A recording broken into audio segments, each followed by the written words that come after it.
வணக்கம். நியோமேக்ஸ் நிறுவனத்துடைய சொத்துக்கள் எம்எஸ்டிசி வெப்சைட்டில் ஏலம் நடந்துகிட்டு இருக்கிறது எல்லாருக்கும் தெரியும். எல்லாருக்கும் தெரியுமான்னு தெரியல, சொற்பமான கொஞ்சம் பேருக்கு தெரிஞ்சிருக்க வாய்ப்பு இருக்குது. நியோமேக்ஸ் நிறுவனத்தால் பாதிக்கப்பட்டிருக்கும் அப்படின்னு புகார் கொடுத்த எல்லாருக்கும் இந்த தகவல் தெரிஞ்சிருக்கும்னா அதுவும் இல்லை. பெரும்பாலான நபர்களுக்கு இந்த தகவல் போய் சேரலை அப்படிங்கிறது தான் உண்மை. ஏன்னா அதுதான் அந்த ஏலத்தில் வெளிப்படுது. விற்பனைக்கு தயாராக இருக்கக்கூடிய சொத்துக்களை மட்டும்தான் இப்போ முதல் கட்டத்தில் ஏலம் விட்டுட்டு இருக்காங்க. இந்த ஏலமும் ஏறக்குறைய பாதி சொத்துக்களுக்கான ஏலம் நடந்து முடிஞ்சிருக்கணும். ஆனால் அதுக்கான பட்டியலிடப்பட்ட தேதிகள் கடந்துருச்சே தவிர வித்திருக்கக்கூடிய சொத்துக்கள் ஏலத்தில் விற்பனையாக இருக்கக்கூடிய புக்காக இருக்கக்கூடிய விற்பனையாக இருக்குது அப்படிங்கிற வார்த்தையை கூட பயன்படுத்த முடியாது. ஏன்னா பதிவு செய்யப்பட்டிருக்கக்கூடிய, ஏன்னா ஏலம் எடுத்திருக்காங்க, இன்னும் அதுக்கான தொகையெல்லாம் செலுத்தப்பட்டிருக்கா, அந்த பணம் உள்ளே வந்திருக்கா அப்படிங்கிறதெல்லாம் பல இடங்களில் கேள்வியாக இருக்குது. அப்போ ஏலம் எடுக்கப்பட்டிருக்கக்கூடிய ஃப்ளாட்டுகளோட எண்ணிக்கைங்கிறது ஏறக்குறைய 300 ஃப்ளாட் தான் இருக்குது. ஆனால் குறையாமல் ஒரு 6000 ஃப்ளாட்டு ஏலத்துக்கு இதுவரையும் கடந்திருக்கணும். ஏன் ஏலம் போகலை அப்படிங்கிற ஒரு கேள்வி இங்கே பிரதானமாக இருக்குது. ஏன் ஏலம் போகணும், ஏலம் போனால் எனக்கு என்ன, போட்டி என்ன அப்படின்னு சிலர் கேட்குறீங்கன்னா, அந்த நியோமேக்ஸ் நிறுவனத்துடைய சொத்துக்கள் ஏலம் போய் பணம் வந்தால் தான் நியோமேக்ஸ் நிறுவனத்தில் பணம் போட்டிருக்கிறவங்களுக்கு அதை நீதிமன்றத்தால் பிரித்து கொடுக்க முடியும். அப்போ ஏலமே போகலை அப்படின்னா அவங்களுக்கு புகார் கொடுத்து காத்திருக்கிறவங்களுக்கு எந்த வகையான செட்டில்மெண்ட் கிடைக்கும்? ஒன்று, பாதிக்கப்பட்ட நபர்களுக்கெல்லாம் இடம் ஏலத்துக்கு போகுது அப்படின்ற தகவலை சொல்லி தேவைப்படுறவங்களுக்கு எம்எஸ்டிசியில் பதிவு செய்கிறதுக்கான வழிகாட்டுதலை கொடுத்து அவங்க விரும்புகிற இடங்களை ஏலத்தில் எடுக்கிறதுக்கு முறையான வழிகாட்டுதல் செய்யப்படணும். ஆனால் தகவலே இன்றைக்கி பலருக்கும் போய் சேரலை அப்படிங்கிறது தான் நிதர்சனமான உண்மையாக இருக்குது. இதில் கூடுதலாக தகவல் போய் சேரலைங்கிறத தாண்டி போன தகவல் பலருக்கு பயமுறுத்தக்கூடிய, அச்சுறுத்தக்கூடிய தகவல்களையும் சிலர் சொல்லியிருக்காங்க. நியோமேக்ஸ் நிறுவனத்துடைய ஏலங்களில் பங்கெடுக்கக்கூடாது, பங்கெடுக்கிறது மூலமாக நமக்கு சிக்கல் இருக்குது, நெருக்கடி இருக்குது, ஆபத்து இருக்குது, அந்த சொத்துக்கள்லாம் வில்லங்கமான சொத்து, அதை போய் ஏலத்தில் எடுக்கிறது அப்படிங்கிறது சிக்கலில் மாட்டிக்கிற மாதிரியான ஒன்று.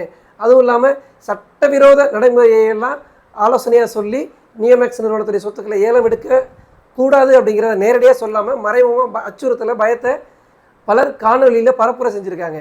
அவங்க சட்டம் தெரிஞ்சவங்களாக இருக்காங்க. அதுதான் ரொம்ப வேதனையாக இருக்குது.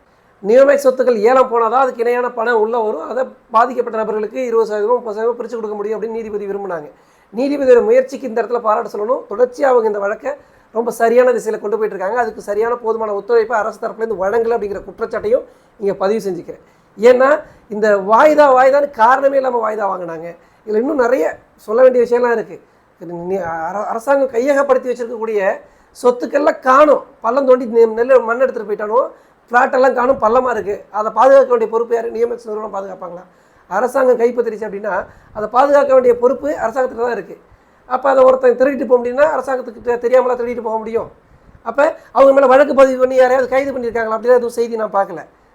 திரும்ப இந்த விஷயத்தை பேசாமல் சரியான விஷயத்துக்கு போவோம். ஏன் ஏலம் போகலை அப்படின்னா, எம்எஸ்டிசி சைட்டில் பதிவு பண்ணி அதுக்கான பணம் கட்டி அந்த ஏலத்தை எடுக்கிறதுல உண்மையிலே பலருக்கு சிரமம் இருக்குது. ஏழை எளிய மக்கள் தான் நியோமேக்ஸ் நிறுவனத்தில் பாதிக்கப்பட்ட நபர்களாக இருக்காங்க. அவங்களால இந்த இடத்துல இடம் எடுக்கணும்னு விருப்பம் இருந்தால் கூட பலரெல்லாம் அதெல்லாம் ஏலம் எடுக்க முடியல. தஞ்சாவூரில் ஏலம் எடுக்கணும்னு நம்ம கடந்த காணொலியில் சொல்லியிருக்காங்க. அப்புறம் சிலர் தஞ்சாவூரில் ஏலம் எடுக்கலாமா அப்படின்னு கேட்குறாங்க. தஞ்சாவூர் ஏலம் முடிஞ்ச பிறகு தான் நம்ம அந்த காணொலியை உதாரணத்துக்கு சொல்லியிருந்தோம். அப்போ தஞ்சாவூர் நல்ல இடம் தானே, தஞ்சாவூர்லாம் ஏலம் எடுக்கலாமா அப்படின்னு கேட்குறாங்க. இப்போ தஞ்சாவூரில் இருக்கிற ஃப்ளாட்டு ஏலத்துக்கு வருதுன்னு கூட சிலருக்கு தெரியாமல் இருந்திருக்கு. நம்ம காணொலியை பார்க்குறதுக்கு முன்னாடி ஒரு சதுரடி 100 ரூபாய்க்கு கூட நியோமேக்ஸ் நிறுவனத்துடைய சொத்துக்கள் ஏலம் விடப்படுதுங்க. அங்கே இருக்கிற வழிகாட்டி மதிப்பே அதுதான். அந்த வழிகாட்டி மதிப்புக்காக 25% கூட்டி விற்கிறாங்க. அதாவது வழிகாட்டி மதிப்பு 80 ரூபா இருக்குது அப்படின்னா அதில் 25% கூட்டினா என்ன வந்துட போகுது? அதுக்கு தான் அந்த இடத்த ஏலத்தில் விடுறாங்க. அந்த இடத்த நேராக போய் பார்த்து தெரிஞ்சவங்க இது அது ஏன்னா ஒரு சின்ன ப்ராஜெக்ட், ஒரு ஏக்கர் 2 ஏக்கர் எடுக்கிறாங்க, அதெல்லாம் டெவலப் ஆகிறதுக்கு ரொம்ப காலம் ஆகும் அப்படின்னா அதில் ஒரு நம்ம தயங்கிறதுக்கான லாஜிக் இருக்குது. பெரிய அளவில் இருக்கக்கூடிய ப்ராஜெக்டில் ஒரு சின்ன முதலீட்டில் அந்த இடத்த எடுத்துக்கிறதுங்கும் போது என்றைக்காவது ஒரு காலத்தில் ஏன்னா நிறைய பேர் அந்த இடத்த வாங்குறாங்க அப்படிங்கும்போது அவங்களாம் சேர்ந்து கூட அந்த இடத்த டெவலப் பண்ணுறதுக்கான வாய்ப்பு இருக்குது. அந்த இடத்த வாங்கி போடுங்க, கோடி கூட கொண்டாந்து கொட்டிடுவோம்லாம் நான் சொல்ல வரல. ஆனால் தீர்வே கிடைக்காது. எப்போ இந்த இடத்தெல்லாம் விற்று பணமாக வாங்கி நமக்கு செட்டில்மெண்ட் கிடைக்குன்ற சூழல் இருக்கும்போது குறைஞ்சபட்சம் இதில் இடமா எடுத்துக்க முடியும் அப்படின்னா இடமா எடுத்துக்கிறது நல்லது அப்படிங்கிற ஒரு ஆலோசனையை நம்ம சொல்கிறோம். கட்டாயப்படுத்தலை. எம்எஸ்டிசியில் எல்லாரும் பதிவு செஞ்சால் தான் பணம் கிடைக்கணும்னு நீங்கள் யாரும் சொல்லலை. ஆனால் எம்எஸ்டிசியில் பதிவு செஞ்சு ஏலம் எடுத்தால் ஐடி வரும், இடி வரும்னு பயமுறுத்துறதெல்லாம் யார்? அந்த வழக்கறிஞர் குறிப்பிடுறாரு. வழிகாட்டு மதிப்புக்காக கொஞ்சம் கூடுதலாக பதிஞ்சுப்போம், மிச்சத்தை நம்ம பதிய மாட்டோம், அப்போ செலவுலாம் நமக்கு குறையும். ஆனால் நியோமேக்ஸ் சொத்துக்களை ஏலம் எடுத்தால் என்ன தொகைக்கு ஏலம் எடுக்கிறோமோ அந்த தொகைக்கே நம்ம பத்திரப்பதிவு செலவு பண்ண வேண்டியிருக்கும், அது நஷ்டம் அப்படின்னு சொல்லி பாடம் எடுக்கிறார். இது சட்டப்பூர்வ நடவடிக்கைக்கு உகந்ததா? ஏன்னா நியோமேக்ஸ் நிறுவனத்தை சட்டப்பூர்வமாக நீதிமன்ற உத்தரவின்படி ஏலம் நடந்துகிட்டு இருக்கு. அதில் சட்டம் தெரிஞ்ச ஒருத்தர் சட்டவிரோத ஆலோசனையை சொல்லி இந்த ஏலத்தை முடக்கிறார் அப்படின்னா அவர் சட்டப்படி நடவடிக்கை எடுக்கணுமா இல்லையா? அவரை பிடிச்சி ஜெயிலில் போகணும் என்ன கேட்டால். இருக்குது. அவர் போட்ட காணொலி இருக்குது. யதார்த்தத்தை பேசுகிறோம் அப்படிங்கிறாரு. யதார்த்தத்தை 4 பேர் உட்காந்துருக்கிற அவருடைய கேபினில் அவருடைய சேம்பரில் பேசுறதுல பிரச்சனை இல்லைங்க. அதை காணொலியாக போடுறது அப்படிங்கிறது ஒரு பொதுமக்கள் நியோமேக்ஸுக்கு தொடர்பு இல்லாத ஒருத்தர் கூட நியோமேக்ஸ் சொத்தை வாங்கணும்னு வந்தால் அவங்களுக்கு ஒரு அச்சத்தை ஏற்படுத்துது அந்த காணொலி. அதனால தான் நியோமேக்ஸ் நிறுவனம் ஏலத்துக்கு போகாததுக்கு முதல் காரணம், முக்கிய காரணம் அவர் தான். எளிமையான அணுகுமுறை இல்லை சைட்டுக்குள்ளே, அது 2வது காரணம். 3வது நியோமேக்ஸ் சொத்துக்கள் ஏலத்துக்கு வந்திருக்கு அப்படிங்கிற தகவல் நியோமேக்ஸ் நிறுவனத்தால் பாதிக்கப்பட்டிருக்கின்ற புகாதாரர்களுக்கு தகவல் முழுமையாக போய் சேரலை. அதில் எந்தெந்த இடங்கள்லாம் வந்திருக்கு அப்படின்னு நிறைய பேருக்கு தெரியலை. ஏதோ சொத்து ஏலத்துக்கு வந்திருக்கு அப்படின்னு. சிலரெல்லாம் வந்து மதுரையில் இருக்கிற சொர்ணபூமி இடத்தெல்லாம் விரும்பக்கூடிய நபர்களாக இருந்திருக்காங்க. சொர்ணபூமி ஏலத்துக்கு வந்ததுக்கு பிறகு 2ஆம் கட்ட ஏலத்தில் அவங்களுக்கு வாய்ப்பு இருக்குது அப்படின்ற தகவலை நம்ம சொல்லியிருக்கோம். நியோமேக்ஸ் நிறுவனத்துடைய பிரச்சனைகள் தீர்வு கோரணும் அப்படின்னா நீதியரசர் பரத சக்கரவர்த்தி மட்டும் போதாது. அதுக்கு நியோமேக்ஸ் நிறுவனத்தால் பாதிக்கப்பட்டு புகார் கொடுத்துருக்கிற எல்லாரும் அவருக்கு போதுமான ஒத்துழைப்பை வழங்கணும்.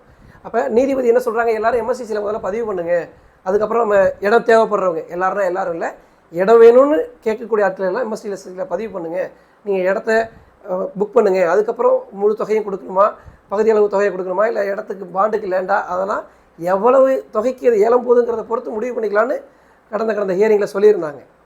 அப்போ எப்படியாவது பாதிக்கப்பட்ட மக்களுக்கு தீர்வை கொடுத்துடணும் அப்படின்ற நோக்கத்தில் நீதிபதி இருக்காங்க. அதுக்கு ஒத்துழைப்பு அரசாங்க தரப்புலையும் இல்லை, நிறுவன தரப்பில் கொஞ்சம் சுணக்கமாக இருக்குது. ஏன்னா நிறுவனங்கிறது முடங்கி போயிருக்கிறதுனால அவங்க தரப்புலேருந்து எந்த ஆலோசனையும் சொல்ல முடியல. துவக்கத்திலே அவங்க சொன்ன ஆலோசனை என்னென்னா மற்ற இடங்களையும் டிடிசிபி அப்ரூவல் வாங்கி அதையும் மொத்தமாக விற்பனை கொண்டு வரும்போது மொத்தமாக அப்போ பாண்டுக்கு லேண்டுன்ற கான்செப்டை கொண்டு வர முடியும்லாம் ஆலோசனை சொல்லியிருந்தாங்க. அதெல்லாம் நீதிபதி பரிசீலிச்சிருக்கணும். அது ஏன்னா அப்படி வரும்போது இன்றைக்கி பாண்டுக்கு லேண்டு அப்படிங்கிற சூழ்நிலை வருதுன்னா கூடுதலான ஆட்கள் ஏலம் எடுக்கிறதுக்கான வாய்ப்பு இருக்குது. அப்போ ஏக்கராக இருக்கிற இடத்த ஏக்கராகவே விற்கிறது அப்படிங்கிறது நியோமேக்ஸ் நிறுவனத்துடைய பிரச்சனை நிச்சயமாக தீராது. அப்போ அது அவங்களுக்கு வாய்ப்பை கொடுத்து அதை டிடிசி பிறர் அப்ரூவல் வாங்கி லே அவுட்டுகளாக பிரித்து ஃப்ளாட்டுகளாக ஏலத்துக்கு நீதிமன்றம் நியமிச்சிருக்கிற ஏலத்துக்கே கொண்டு விற்கும்போது தான் உண்மையிலே பாதிக்கப்பட்ட நபர்களுக்கு பிரச்சனை முழுமையாக தீரும். இன்றைக்கி ஃப்ளாட்டோட வேலை லிஸ்ட் பண்ணியிருக்க அதே வேலைக்கு விற்றுச்சுனாலே மற்ற இடங்களையும் அதே மாதிரி விற்கிறோம் அப்படின்னா பத்தாக்குறை வரும்.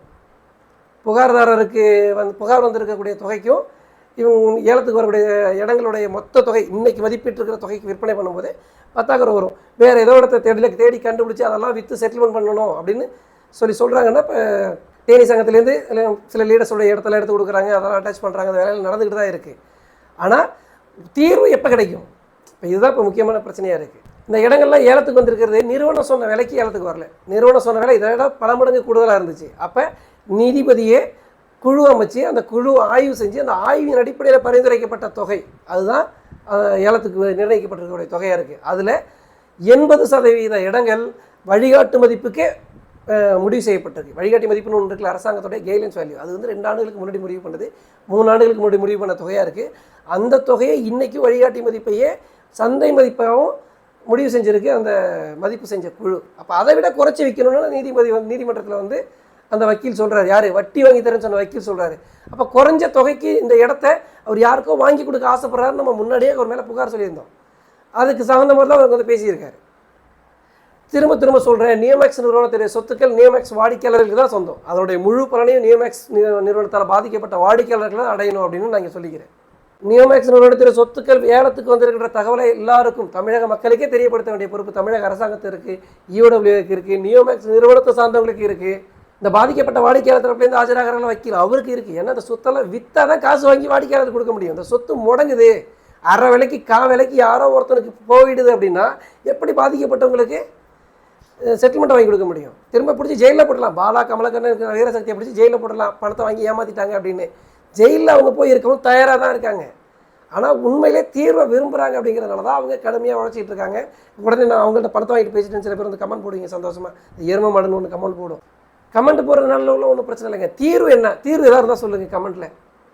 நியோமேக்ஸ் வாடிக்கையாளர்கள் இருக்காங்களே, பாதிக்கப்பட்ட வாடிக்கையாளர்கள் புகார் கொடுத்துருக்காங்களே, புகார் கொடுக்காத கதை இருக்குது, அதை பேசுவோம் கண்டிப்பாக தனியாக ஒரு காணொலியில். புகார் கொடுத்துருக்காங்கல்ல, அவங்களுக்கு என்ன தீர்வு? இந்த கேஸ் எப்போ முடியும்? இதுக்கு டைம் லைன்லாம் ஃபிக்ஸ் பண்ணி ரொம்ப தீவிரமாக அந்த வழக்கை நீதிபதி பரத சக்கரவர்த்தி அவர்கள் கொண்டு போயிட்டுருக்காங்க. இதையே கிட்டத்தட்ட 1 மாதம் தள்ளி போட்டாங்க. வாய்தான்னு தமிழ்நாடு அரசு தரப்பு வழக்கறிஞர், சரிங்களா? காரணமே இல்லாமல் வாய்தா வாங்கினாங்க. ஃப்ளாட்டெல்லாம் திரும்ப கண்டுபிடிக்க முடியல, சொத்து அடையாளம் கண்டுபிடிக்க முடியல, ஆவணங்கள் இல்லை, சொத்து காணா போயிட்டு அப்படின்லாம் சொன்னாங்க. நம்ம திரும்ப முன்னாடியே சொன்னோம், சரிங்களா? ஒரு பைக்கை சீஸ் பண்ணுறாங்க போலீஸு, அதுலேருந்து ஒரு பொருள் காணும்னா யாருங்க பொறுப்பு? அதுக்கு ஒரு இடத்த சீஸ் பண்ணியிருக்காங்க போலீஸு, அந்த இடத்துலேருந்து இது இந்த மரத்தை வெட்டிட்டு போனால் பரவாயில்லைங்க, யாரும் அக்கம் பக்கத்தில் வெட்டிருப்பாங்க. ஜேசிபி எடுத்துகிட்டு வந்து பொக்லினை வச்சு பெரிய பெரிய லாரிகளை வச்சு மண்ணை வாரி ஃப்ளாட்டெல்லாம் பள்ளமாக ஆக்கிட்டு போயிட்டாங்க. அது காவல்துறைக்கு தெரியாமல் தான் நடந்திருக்குமா? அப்படி ஒருவேளை நடந்துருச்சுங்க, அதை யார் செஞ்சாங்கன்னு கண்டுபிடிக்க முடியாது அந்த காவல்துறையில். அவங்க மேலே வழக்கு பதினுமா வேண்டாமா? ஏன்னா கையகப்படுத்தி வச்சிருக்கிறது காவல்துறை. அந்த சொத்துக்கெல்லாம் ஏலத்துக்கு வரும்போது உள்ளபடியே ஏலத்துக்கு விடணும்னு சொல்லியாச்சு. அது எப்படி ஏலத்துக்கு விடுவாங்க? பள்ளமாக இருக்கிற இடத்த ஒருத்தவங்க யாரும் ஏலம் எடுக்க வருவாங்களா?